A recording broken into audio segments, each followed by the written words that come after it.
दिल में निशानी रखले बानी तोहरा प्यार के। कहत जमाना के देखा दी सीना फाड़ के।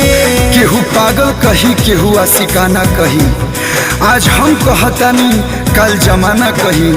अरे तू भले केहू और के हो जा, लेकिन हमके लोग तहरे दीवाना कही। दिल में निशानी रखले बानी तोहरा प्यार के। कहत जमाना के देखा दी सीना फाड़ के। आज तोहर फोटो बा हो,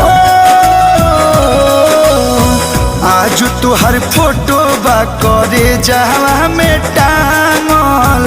आज तोहर फोटो बा करे जावा में टांगल। यही से दीवाना तोहर भइल बाटे पागल। जहिया से